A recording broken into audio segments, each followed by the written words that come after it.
انشاءاللہ عز و جل روزہ نہ رکھنے کی اجازت پر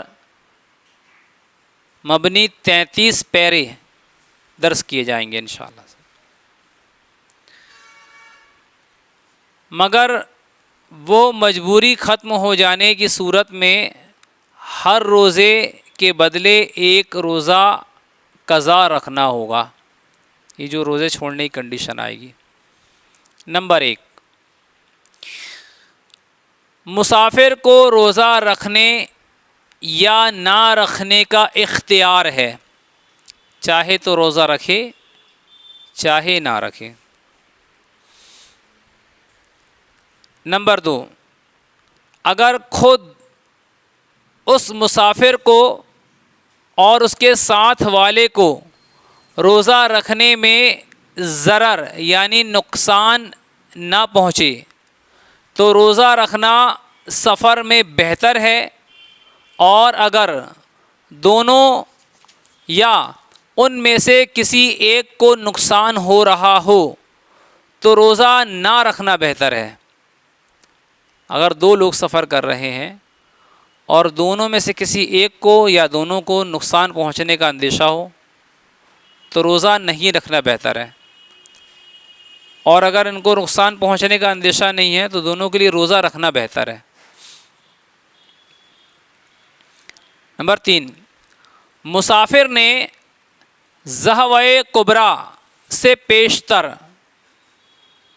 اقامت کی اور ابھی کچھ کھایا نہیں تو روزے کی نیت کر لینا واجب ہے. مثال کے طور پر آپ کا گھر پاکستان کے مشہور شہر حیدرآباد میں ہے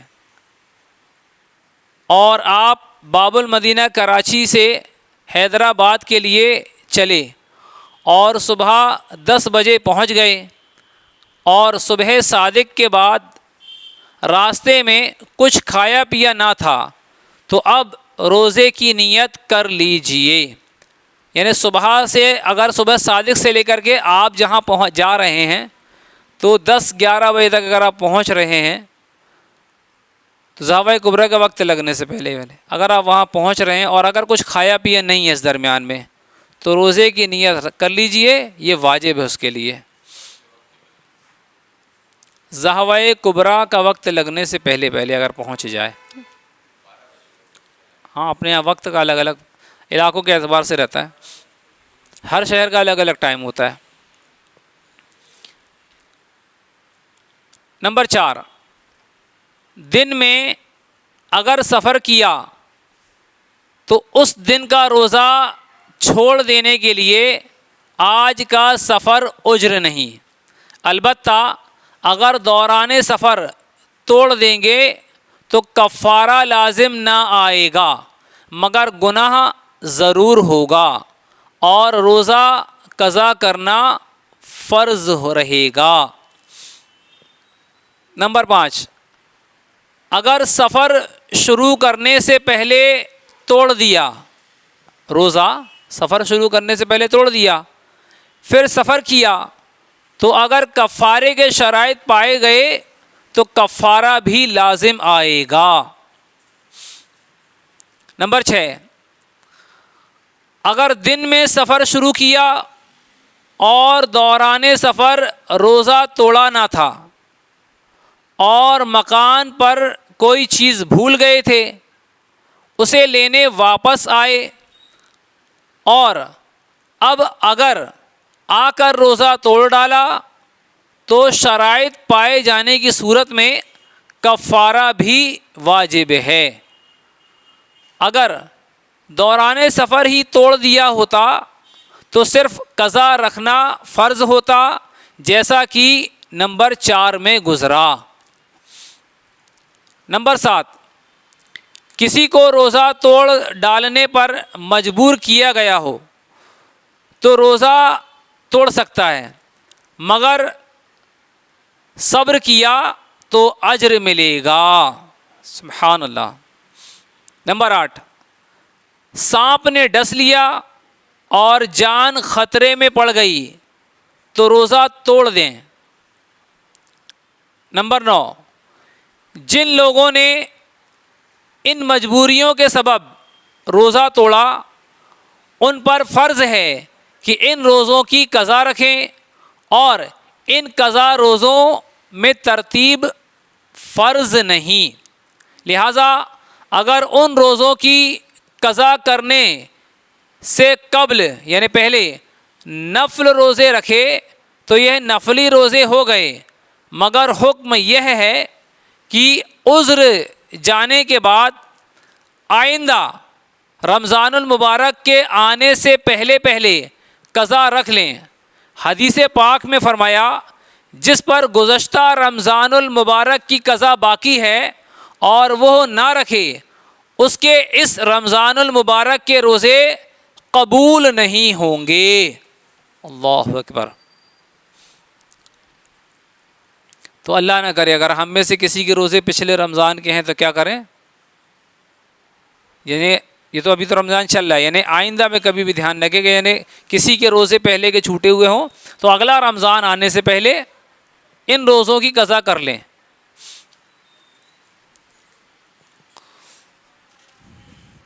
صلو علی الحبیب صلی اللہ تعالی علی محمد صلی اللہ علیہ وسلم وعلی آلہ واصحابہ وبارک وسلم صلاۃ و سلام علیک یا رسول اللہ صلی اللہ علیہ وسلم۔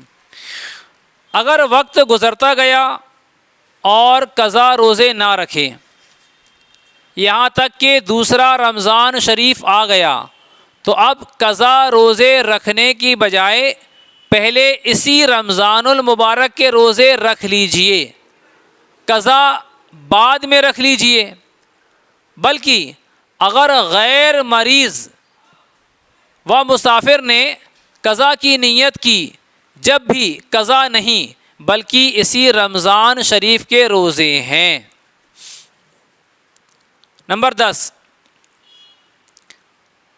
حمل والی یا دودھ پلانے والی عورت کو اگر اپنی یا بچے کی جان جانے کا صحیح اندیشہ ہے تو اجازت ہے کہ اس وقت روزہ نہ رکھے، خواہ دودھ پلانے والی بچے کی ماں ہو یا دائی، اگرچہ رمضان المبارک میں دودھ پلانے کی نوکری اختیار کی ہو۔ نمبر 11، بھوک اور پیاس ایسی ہو کہ ہلاکت کا خوف صحیح یعنی کہ ختم ہو جانے کا خوف ہو، تو ہلاکت کا خوف صحیح ہو یا نقصان عقل کا اندیشہ ہو، عقل کے نقصان ہو جانے کا اندیشہ ہو تو روزہ نہ رکھیں۔ نمبر 12، مریض کو مرض بڑھ جانے یا دیر میں اچھا ہونے یا تندرست کو بیمار ہو جانے کا گمان غالب ہو تو اجازت ہے کہ اس دن روزہ نہ رکھے بلکہ بعد میں قضا کر لے۔ نمبر 13، ان صورتوں میں غالب گمان کی قید ہے، محض وہم ناکافی ہے۔ غالب گمان کی 3 صورتیں ہیں۔ غالب گمان کیا ہوتا ہے اسے سمجھیں۔ نمبر 1، پہلی صورت یہ ہے کہ اس کی ظاہری نشانی پائی جاتی ہے۔ نمبر 2، دوسری یہ کہ اس شخص کا ذاتی تجربہ ہے، اور نمبر 3، تیسری یہ کہ کسی مسلمان حاذق یعنی کہ تجربے کار اور اپنے فن طب میں ماہر طبیب مستور یعنی کہ غیر فاسق نے اس کی خبر دی ہو، اور اگر نہ کوئی علامت ہو، نہ تجربہ، نہ اس قسم کے طبیب نے اسے بتایا بلکہ کسی کافر یا فاسق طبیب، مثال کے طور پر داڑھی منڈے ڈاکٹر کے چہرے سے افطار کر لیا یعنی روزہ توڑ ڈالا، تو شرائط پائے جانے کی صورت میں قضا کے ساتھ ساتھ کفارہ بھی لازم آئے گا۔ اللہ اکبر۔ تو جو لوگ ڈاکٹروں کے ذریعے سے مشورے پہ بولے پیٹ میں درد ہے تو بولے کام کرو روزہ توڑ دو، تو جو تجربے کار نہ ہو، فاسق ہو، کافر ہو، تو ہم تو سمجھتے ہیں کہ اس کا علاج چھوڑ دو۔ صحیح 60 ڈاکٹر ہوں، اس کی اور بھی کنڈیشن ہے، یعنی اگر مان لو کہ ایک ڈاکٹر کہہ رہا ہے کہ اگر آج کل تو آج کے دور کے اعتبار سے کہ زیادہ تر فاسق یا اور کافر یا فاجری ڈاکٹر ہیں زیادہ تر، اب اس طرح کے ڈاکٹر، تو اب ان پہ کیا کرا جائے، کسی ایک ڈاکٹر نے جو ہو تجربے کار اچھا، اور اگرچہ وہ کافر ہو یا فاسق ہو، اور ہو تجربے کار، مشہور ہو وہ تجربے کے معاملے میں، اور اس نے کہا کہ آپ کو اگر روزہ رکھیں گے تو آپ کی بیماری بڑھ جائے گی یا آپ مر جائیں گے، تو اس بنا پر صرف اس کی بات پہ عمل نہیں کیا جائے گا، اور چند ڈاکٹروں سے مشورہ کیا جائے۔ جب وہ اور چند ڈاکٹر بولیں کہ نہیں وہ ڈاکٹر جو کہہ رہا صحیح کہہ رہا ہے، تب پھر اس پہ عمل کیا جائے گا۔ نمبر 14، حیض یا نفاس کی حالت میں نماز روزہ حرام ہے، اور ایسی حالت میں نماز و روزہ صحیح ہوتے ہی نہیں، نیز تلاوت قرآن پاک یا قرآن پاک کی آیات مقدسہ یا ان کا ترجمہ چھونا، یہ سب بھی حرام ہے۔ نمبر 15، حیض و نفاس والی کے لیے اختیار ہے کہ چھپ کر کھائے یا ظاہراً، روزہ دار کی طرح رہنا اس پر ضروری نہیں۔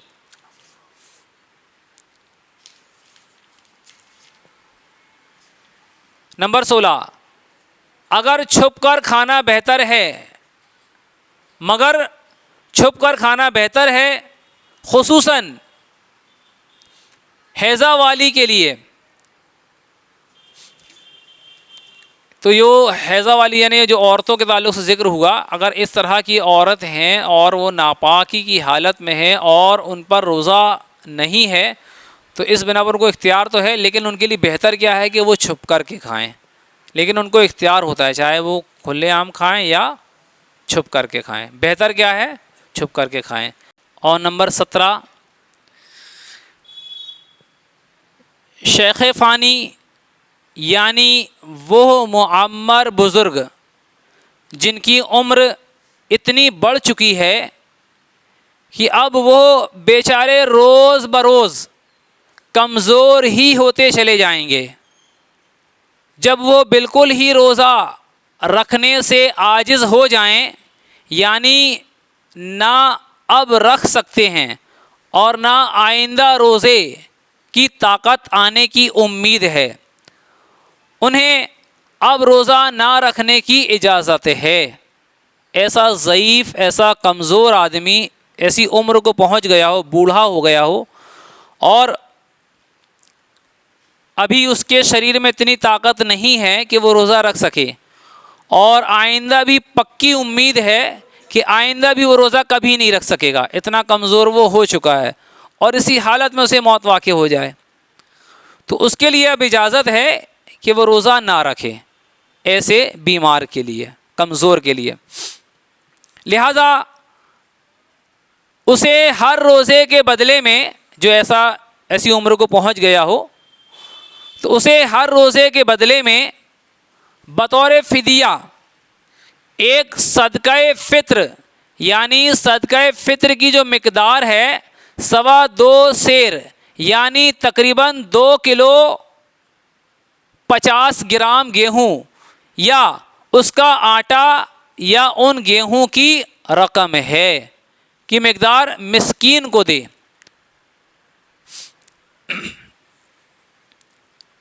نمبر 18، اگر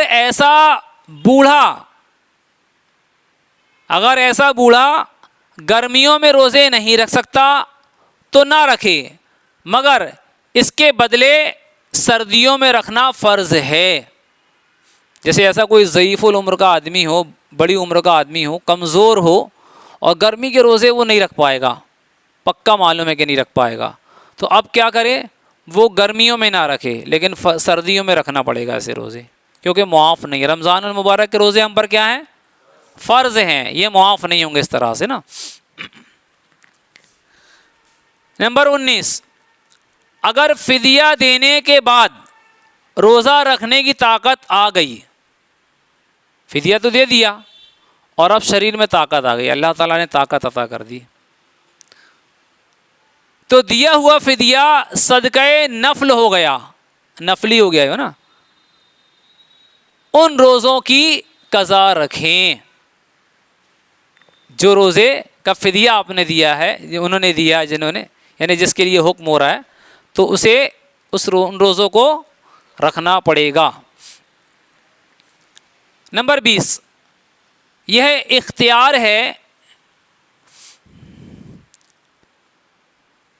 کہ شروع رمضان ہی میں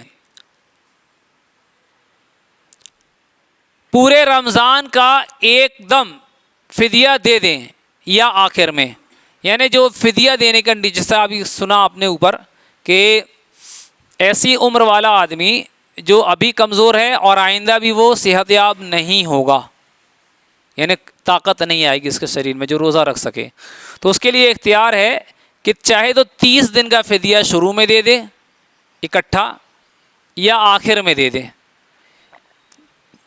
یا روزانہ بھی دے سکتا ہے ایک فدیہ، جیسی اس کو سہولت ہو۔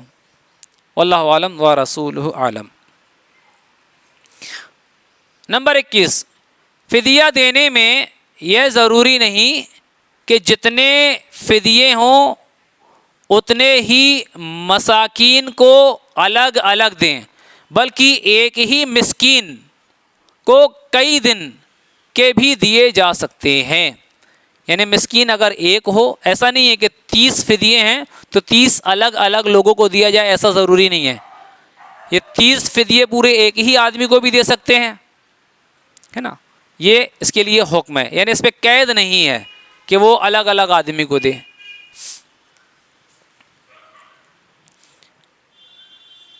نمبر 22، نفل روزہ قصدن یعنی جان بوجھ کر شروع کرنے والے پر اب پورا کرنا واجب ہو جاتا ہے کہ توڑ دیا تو قضا واجب ہوگی۔ پہلے جو روزے رکھے وہ تو نفل رہے، مان لو کسی نے نفل روزے کی نیت کی، محرم شریف میں رکھتے ہیں نا اپن، شعبان میں رکھتے ہیں، رجب المرجب میں رکھتے ہیں، تو جو مقدس دنوں میں جو روزے رکھتے ہیں، اگر ان روزوں کی شروعات کر لی ہے تو تھے تو وہ نفل روزے، لیکن جو شروع کر دیا یعنی رکھ لیا ہے تو اب اس کا پورا کرنا واجب ہو گیا ہے، اسے پورا کرنا ہی ہوگا، ہے نا۔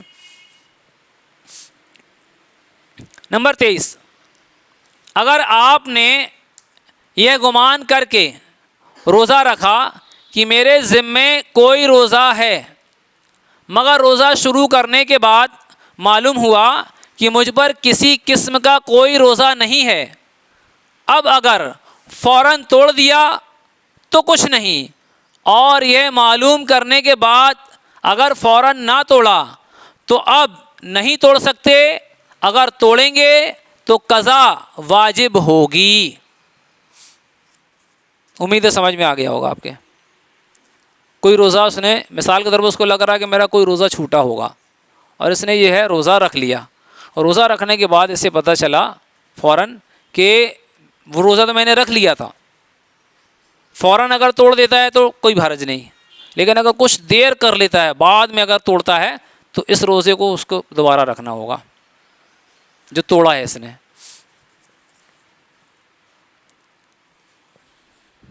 اور یہ جو دوبارہ توڑ کر کے جو روزہ رکھا جائے گا یہ واجب کے حکم میں آئے گا۔ نمبر 12، نفل روزہ قصدن یعنی جان بوجھ کر نہیں توڑا بلکہ بلا اختیار ٹوٹ گیا۔ مثلا دوران روزہ یعنی روزہ شروع تھا، روزے کے درمیان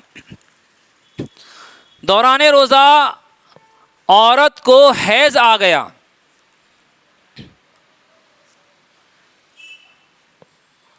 دوران روزہ عورت کو حیض آ گیا، جب بھی قضا واجب ہے، یعنی عورت کی جو کنڈیشن ہوتی ہے وہ اس کے اختیار میں نہیں ہوتی، قدرتی ہوتا ہے یہ۔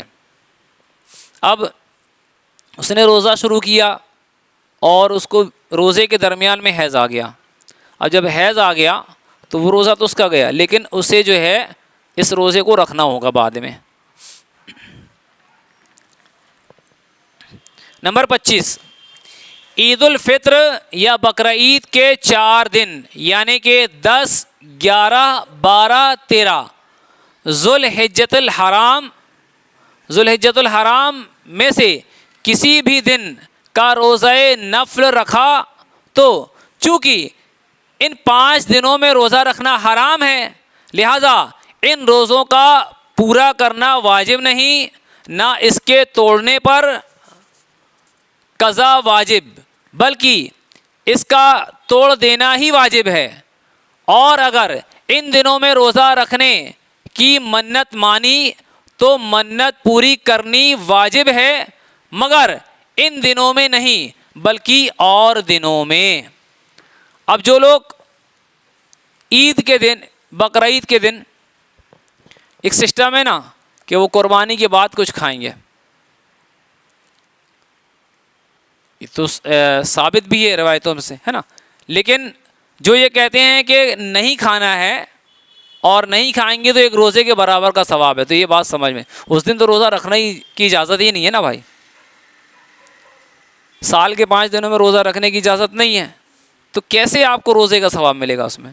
بلکہ اگر روزہ رکھ لیا تو توڑنے کا حکم ہے۔ نمبر 26، نفل روزہ بلا عذر توڑ دینا ناجائز ہے۔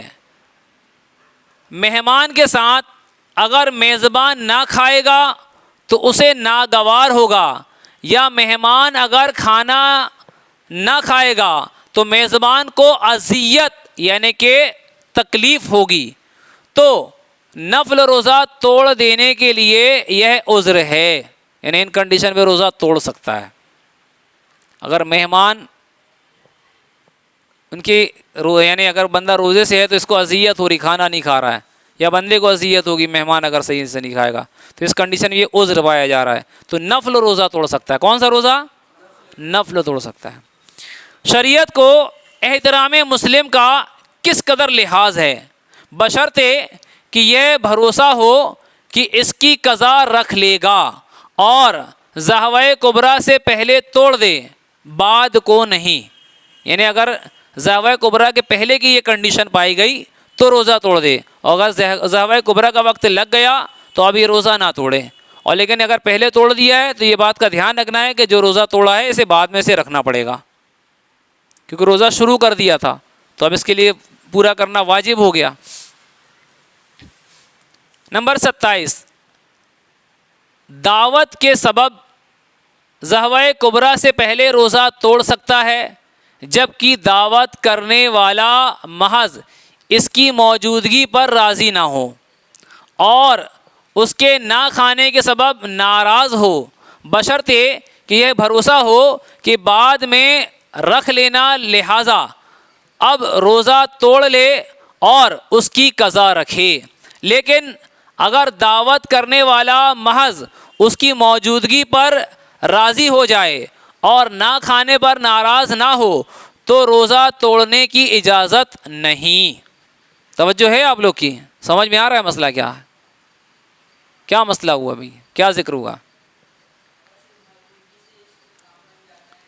اس کو ایسے سمجھے،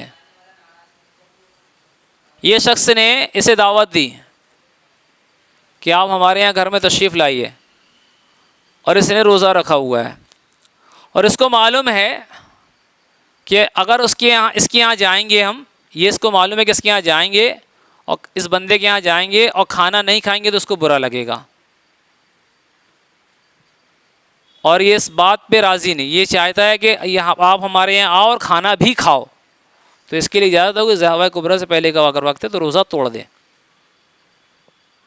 اور اگر یہ اس بات کا لحاظ ہے کہ اس کے یہاں جانا بہت ضروری ہے، کھانا نہیں بھی کھائیں گے مان جائے گا، تو اب روزہ نہ توڑا جائے، روزہ پورا کیا جائے، روزہ رہ کر کے اس سے ملاقات کے لیے چلے جائیں۔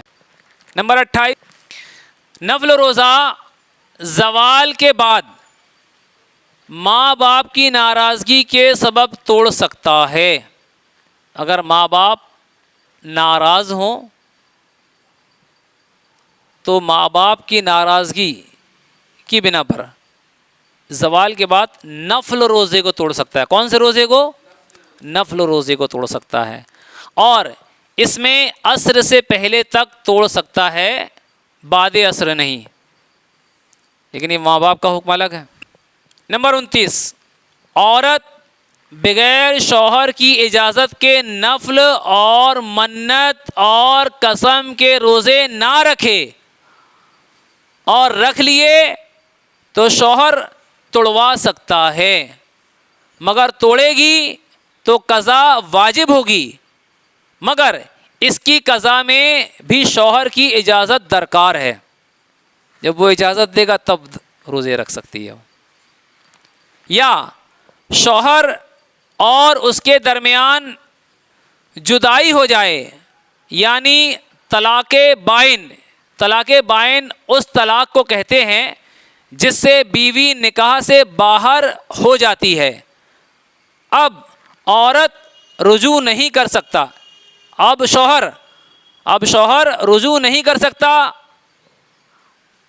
تو طلاق بائن دے دے یا مر جائے. ہاں، اگر روزہ رکھنے میں شوہر کا کچھ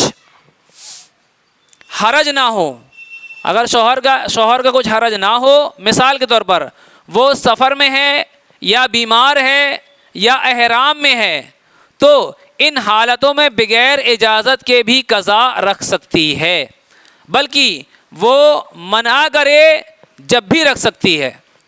البتہ ان دنوں میں بھی شوہر کی اجازت کے بغیر نفل روزہ نہیں رکھ سکتی.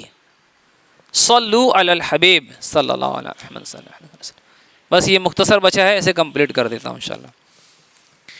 نمبر 30، رمضان المبارک اور قضائے رمضان المبارک کے لیے شوہر کی اجازت کی کچھ ضرورت نہیں، بلکہ اس کی ممانعت پر بھی رکھے، کیونکہ رمضان المبارک کے روزے کیا ہیں؟ فرض ہیں. شوہر اگر منع کرے تب بھی رکھے. نمبر 31، اگر آپ کسی کے ملازم ہیں یا اس کے یہاں مزدوری پر کام کرتے ہیں تو اس کی اجازت کے بغیر نفل روزہ نہیں رکھ سکتے، کیونکہ روزے کی وجہ سے کام میں سستی آئے گی. ہاں، اگر روزہ رکھنے کے باوجود آپ باقاعدہ کام کر سکتے ہیں، اس کے کام میں کسی قسم کی کوتاہی نہیں ہوتی، کام پورا ہو جاتا ہے، تو اب نفل روزے کی اجازت لینے کی ضرورت نہیں. نمبر 32، نفل روزے کے لیے بیٹی کو باپ، ماں کو بیٹے، بہن کو بھائی سے اجازت لینے کی ضرورت نہیں. نمبر 33 اور آخری، ماں باپ اگر بیٹے کو روزہ نفل سے منع کر دیں اس وجہ سے کہ مرض کا اندیشہ ہے، تو ماں باپ کی اطاعت کریں. یعنی مرض کا اگر اندیشہ ہو تو پھر کیا کریں گے؟ ماں باپ کا کہنا مانیں گے اور نفل روزوں کو نہ رکھیں گے. اللہ پاک کی بارگاہ میں دعا، اللہ عز و جل ہمیں کہنے سننے سے زیادہ عمل کرنے کی توفیق عطا فرمائے، درس کی غلطیاں اور ہم سب کے تمام گناہ معاف فرمائے. آمین بجاہ النبی الامین وصلی اللہ تعالی علیہ وآلہ وسلم. انشاءاللہ عز و جل کل آپ کو زکوٰۃ کے بہترین مدنی پھول سننے کو ملیں گے انشاءاللہ عز و جل. اللہ پاک کی بارگاہ میں دعا ہے، اللہ عز و جل ہمیں کہنے سننے سے زیادہ عمل کرنے کی توفیق عطا فرمائے، درس کی غلطیاں اور ہم سب کی تمام گناہ معاف فرمائے. آمین بجاہ النبی الامین وصلی اللہ تعالی علیہ وآلہ وسلم. صلو علی الحبیب صلی اللہ تعالی علی محمد صلی اللہ علیہ وسلم.